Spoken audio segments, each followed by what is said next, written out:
Hello and welcome, Fright fans, to this, the Horror Story Corner, where today we have a rotten tale of revenge penned by the master of the macabre, Edgar Allan Poe. The story centres around a court jester by the name of Hop Frog, who, slighted and constantly berated by a terrible tyrant, decides to take his revenge when the careless king goes too far. But what will the revenge be? And will it send the king and his councillors kicking and screaming all the way to the Horror Story Corner? Time will tell. I hope you enjoy Hop Frog. I never knew anyone so keenly alive to a joke as the king was. He seemed to live only for joking. To tell a good story of the joke kind, and to tell it well, was the surest road to his favour. Thus it happened that his 7 ministers were all noted for their accomplishments as jokers. They all took after the king, too, in being large, corpulent, oily men, as well as inimitable jokers.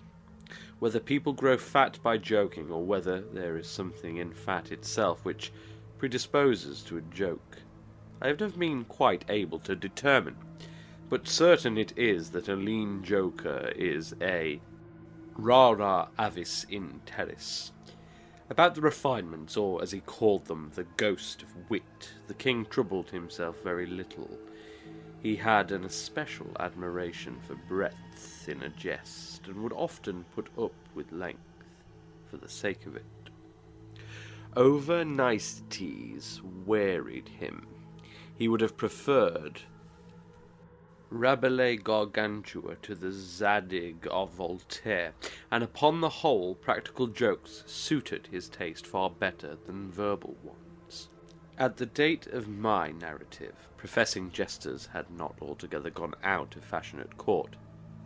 Several of the great continental powers still retained their fools, who wore motley, with caps and belts, and who were expected to be always ready with sharp witticisms at a moment's notice, in consideration of the crumbs that fell from the royal table.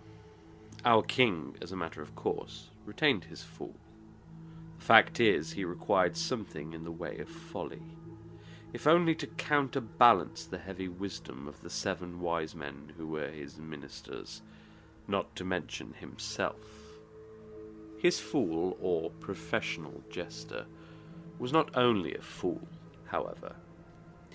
His value was trebled in the eyes of the king by the fact of his being also a dwarf and a cripple.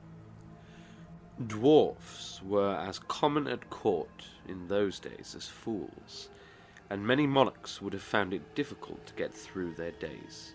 Days are rather longer at court than elsewhere, without both a jester to laugh with and a dwarf to laugh at.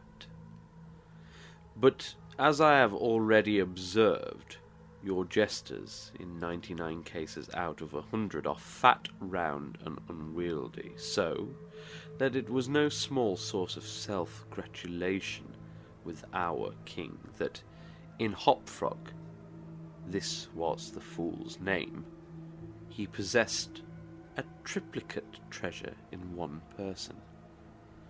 I believe the name Hop Frog was not that given to the dwarf by his sponsors at baptism, but it was conferred upon him by general consent of the several ministers, on account of his inability to walk as other men do. In fact, Hop Frog could only get along by a sort of interjectional gait, something between a leap and a wriggle, a movement that afforded illimitable amusement, and of course consolation to the king, for, notwithstanding the protuberance of his stomach and a constitutional swelling of the head, the king, by his whole court, was accounted a capital figure. But although Hop Frog, through the distortion of his legs, could move only with great pain and difficulty along a road or floor. The prodigious muscular power which nature seemed to have bestowed upon his arms, by way of compensation for deficiency in his lower limbs, enabled him to perform many feats of wonderful dexterity, where trees or ropes were in question, or anything else to climb. At such exercises he certainly much more resembled a squirrel or a small monkey than a frog. I am not able to say with precision from what country Hop Frog originally came. It was from some barbarous region, however, that no person ever heard of, a vast distance from the court of our king. Hop Frog and a young girl very little less dwarfish than himself, although of exquisite proportions and a marvellous dancer, had been forcibly carried off from their respective homes in adjoining provinces, and sent as presents to the king by one of his ever victorious generals. Under these circumstances, it is not to be wondered at that a close intimacy arose between the two little captives. Indeed, they soon become sworn friends. Hop Frog, who, although he made a great deal of sport, was by no means popular, had it not in his power to render Trippetta many services, but she, on account of her grace and exquisite beauty, although a dwarf, was universally admired and petted, so she possessed much influence, and never failed to use it, whenever she could, for the benefit of Hop Frog. On some grand state occasion, I forget what, the king determined to have a masquerade, and whenever a masquerade or anything of that kind occurred at our court, then the talents both of Hop Frog and Trippetta were sure to be called into play. Hop Frog, in especial, was so inventive in the way of getting up pageants, suggesting novel characters, and arranging costumes for masked balls, that nothing could be done, it seems, without his assistance. The night appointed for the fete had arrived. A gorgeous hall had been fitted up, under Trippetta's eye, with every kind of device which could possibly give eclat to a masquerade. The whole court was in a fever of expectation. As for costumes and characters, it might well be supposed that everybody had come to a decision on such points. Many had made up their minds as to what roles they should assume, a week or even a month in advance, and in fact there was not a particle of indecision anywhere, except in the case of the king and his 7 ministers. Why they hesitated I never could tell, unless they did it by way of a joke. More probably they found it difficult, on account of being so fat, to make up their minds. At all events, time flew, and, as a last resort, they sent for Trippetta and Hop Frog. When the 2 little friends obeyed the summons of the king, they found him sitting at his wine with the 7 members of his cabinet council. But the monarch appeared to be in a very ill humour. He knew that Hop Frog was not fond of wine, for it excited the poor cripple almost to madness, and madness is no comfortable feeling. But the king loved his practical jokes, and took pleasure in forcing Hop Frog to drink, and, as the king called it, to be merry. "Come here, Hop Frog," said he, as the jester and his friend entered the room. "Swallow this bumper to the health of your absent friends." "Here," Hop Frog sighed. "And then let us have the benefit of your invention. We want characters. Characters, man. Something novel, out of the way. We are wearied with this everlasting sameness. Come drink, the wine will brighten your wits." Hop Frog endeavoured, as usual, to get up a jest in reply to these advances from the king, but the effort was too much. It happened to be the poor dwarf's birthday, and the command to drink to his absent friends forced the tears to his eyes. Many large bitter drops fell into the goblet as he took it, humbly, from the hand of the tyrant. "Ha ha ha!" roared the latter, as the dwarf reluctantly drained the beaker. "See what a glass of good wine can do. Why, your eyes are shining already. Poor fellow, His large eyes gleamed rather than shone, for the effect of the wine on his excitable brain was not more powerful than instantaneous. He placed a goblet nervously on the table and looked round upon the company with a half-insane stare. They all seemed highly amused at the success of the king's joke. "And now to business," said the Prime Minister, a very fat man. "Yes," said the king. "Come, lend us your assistance. Characters, my fine fellow. We stand in need of characters, all of us. Ha ha ha!" And as this was seriously meant for a joke, his laugh was chorused by the 7. Hopfrog also laughed, although feebly and somewhat vacantly. "Come, come," said the king impatiently. "Have you nothing to suggest?" "I am endeavouring to think of something novel," replied the dwarf, abstractedly, for he was quite bewildered by the wine. "Endeavouring?" cried the tyrant fiercely. "What do you mean by that? Ah, I perceive. You are sulky and want more wine. Here, drink this."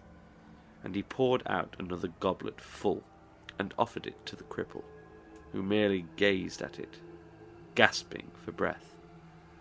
"Drink, I say," shouted the monster. "Or by the fiends," the dwarf hesitated. The king grew purple with rage. The courtier smirked. Trippetta, pale as a corpse, advanced to the monarch's seat, and, falling on her knees before him, implored him to spare her friend. The tyrant regarded her for some moments, in evident wonder at her audacity. He seemed quite at a loss what to do or say, how most becomingly to express his indignation. At last, without uttering a syllable, he pushed her violently from him, and threw the contents of the brimming goblet in her face. The poor girl got up the best she could, and, not daring to even sigh, resumed her position at the foot of the table. There was a dead silence for about half a minute, during which the falling of a leaf or of a feather might have been heard. It was interrupted by a low but harsh and protracted grating sound which seemed to come at once from every corner of the room. What are you making that noise for?" demanded the king, turning furiously to the dwarf. The latter seemed to have recovered in great measure from his intoxication, and looking fixedly but quietly into the tyrant's face, merely ejaculated, I? How could it have been me?" "The sound appeared to come from without," observed one of the courtiers. "I fancy it was the parrot at the window, whetting his bill upon his cage-wires." "True," replied the monarch, as if much relieved by the suggestion. "But on the honour of a knight, I could have sworn that it was the gritting of this vagabond's teeth." Hereupon the dwarf laughed. The king was too confirmed a joker to object to anyone's laughing, and displayed a set of large, powerful, and very repulsive teeth. Moreover, he avowed his perfect willingness to swallow as much wine as desired. The monarch was pacified, and having drained another bumper with no very perceptible ill effect, Hopfrog entered at once, and with spirit, into the plans for the masquerade. "I cannot tell what was the association of idea," observed he, very tranquilly, and as if he had never tasted wine in his life. "But just after your Majesty had struck the girl and thrown the wine in her face, just after your Majesty had done this, and while the parrot was making that odd noise outside the window, there came into my mind a capital diversion, one of my own country frolics, often enacted among us at our masquerades, but here it will be new altogether. Unfortunately, however, it requires a company of 8 persons, and—" "Here we are!" cried the king, laughing at his acute discovery of the coincidence. 8 to a fraction. I and my 7 ministers. Come, what is the diversion?" "We call it," replied the cripple, "the 8 chained." orang-outangs, and it really is excellent sport if well enacted. We will enact it, remarked the king, drawing himself up and lowering his eyelids. The beauty of the game, continued Hopfrog, lies in the fright it occasions among the women. Capital, roared in chorus the monarch and his ministry. I will equip you as orangutans, proceeded the dwarf. Leave all that to me. The resemblance shall be so striking that the company of masqueraders will take you for real beasts. And of course, they will be as much terrified as astonished. Oh, this is exquisite, exclaimed the king. Hopfrog, I will make a man of you. The chains are for the purpose of increasing the confusion by their jangling. You are supposed to have escaped en masse from your keepers. Your Majesty cannot conceive the effect produced at a masquerade by 8 chained orangutans, imagined to be real ones by most of the company, and rushing in with savage cries among the crowd of delicately and gorgeously habited men and women. The contrast is inimitable. It must be, said the king, and the council arose hurriedly, as it was growing late, to put in execution the scheme of Hopfrog. His mode of equipping the party as orangutans was very simple, but effective enough for his purposes. The animals in question had, at the epoch of my story, very rarely been seen in any part of the civilized world, and as the imitations made by the dwarf were sufficiently beast-like and more than sufficiently hideous, their truthfulness to nature was thus thought to be secured. The king and his ministers were first encased in tight-fitting stockinet shirts and drawers. They were then saturated with tar. At this stage of the process, some one of the party suggested feathers, but the suggestion was at once overruled by the dwarf, who soon convinced the 8, by ocular demonstration, that the hair of such a brute as the orangutan was much more efficiently represented by flax.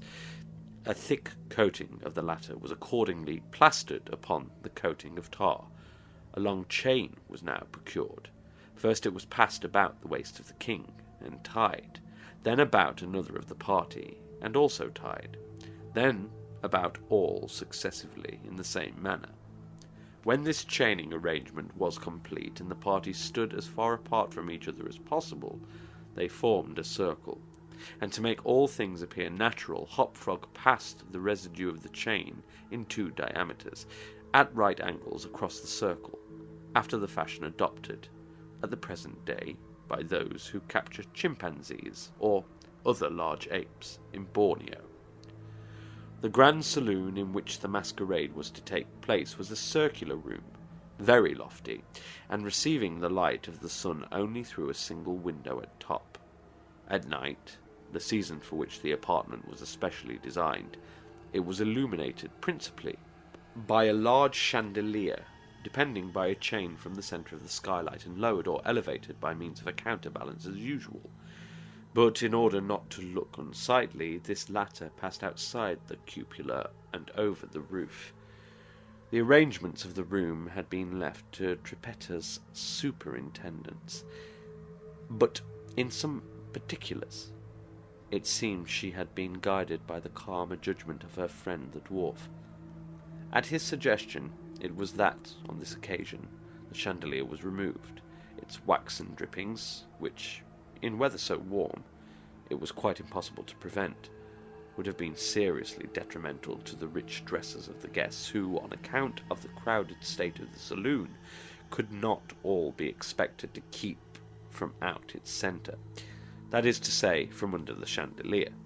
Additional sconces were set in various parts of the hall, out of the wall, and a flambeau, emitting sweet odour, was placed in the right hand of each of the caryatids that stood against the wall, some 50 or 60 altogether. The 8 orangutans, taking Hopfrog's advice, waited patiently until midnight, when the room was thoroughly filled with masqueraders, before making their appearance. No sooner had the clock ceased striking, however, than they rushed, or rather rolled in all together, for the impediments of their chains caused most of the party to fall, and all to stumble as they entered. The excitement among the masqueraders was prodigious, and filled the heart of the king with glee. As had been anticipated, there were not a few of the guests who supposed the ferocious-looking creatures to be beasts of some kind in reality, if not precisely orangutans. Many of the women swooned with affright, and had not the king taken the precaution to exclude all weapons from the saloon, his party might soon have expiated their frolic in their blood. As it was, a general rush was made for the doors, but the king had ordered them to be locked immediately upon his entrance, and, at the dwarf's suggestion, the keys had been deposited with him. While the tumult was at its highest, and each masquerader attentive only to his own safety, for in fact there was much real danger from the pressure of the excited crowd, the chain by which the chandelier ordinarily hung, and which had been drawn up on its removal, might have been seen very gradually to descend, until its hooked extremity came within 3 feet of the floor.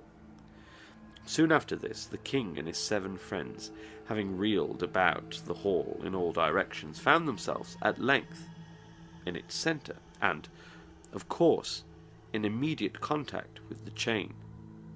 While they were thus situated, the dwarf, who had followed noisily at their heels, inciting them to keep up the commotion, took hold of their own chain at the intersection of the 2 portions which crossed the circle diametrically and at right angles.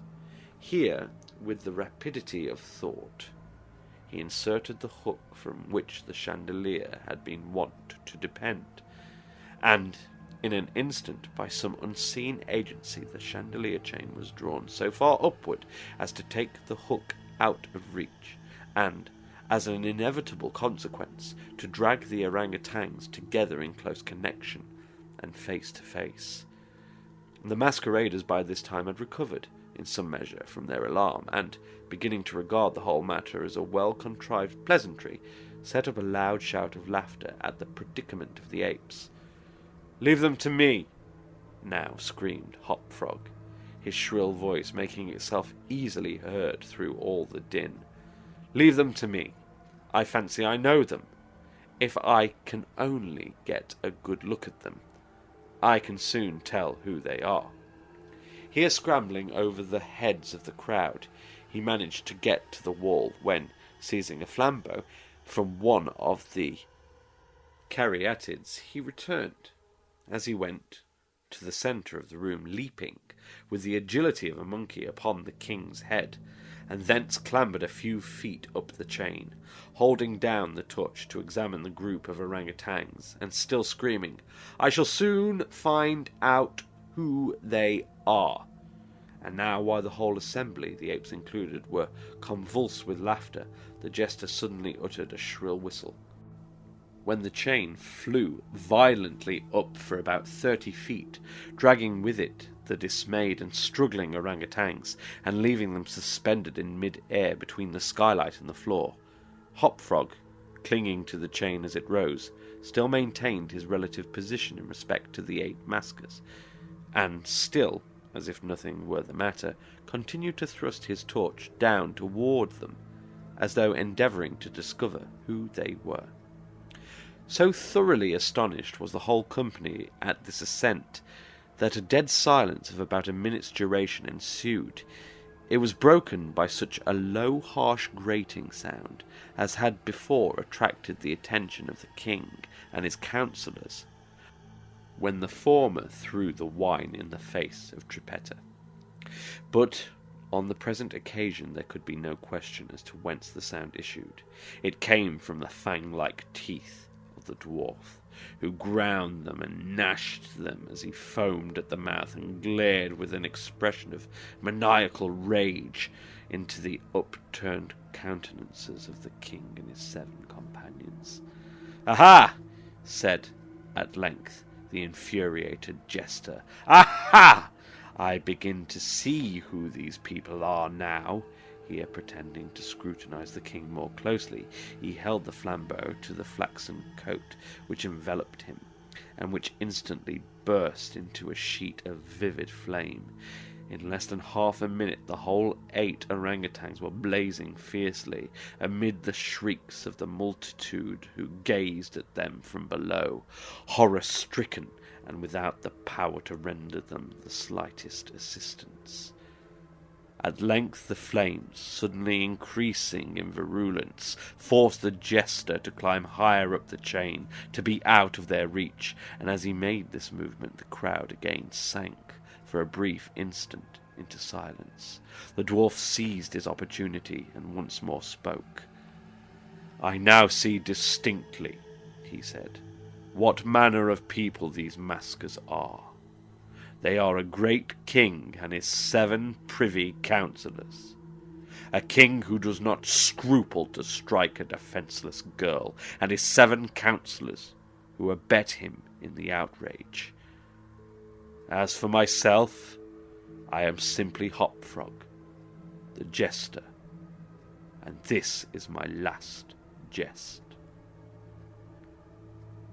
Owing to the high combustibility of both the flax and the tar to which it adhered, the dwarf had scarcely made an end of his brief speech before the work of vengeance was complete. The 8 corpses swung in their chains, a fetid, blackened, hideous, and indistinguishable mass. The cripple hurled his torch at them, clambered leisurely to the ceiling, and disappeared through the skylight.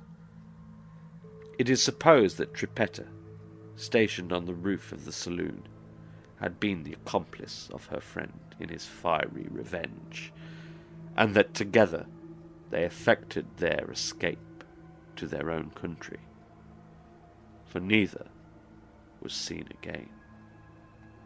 Well, it seems that the king's monkey business led him to quite the grim end. Perhaps he should have been more careful regarding how he acted towards those around him. Unfortunately, it was a lesson learned too late, and one he must now forever stew over within the Horror Story Corner. Thank you for listening, and as ever, sleep well.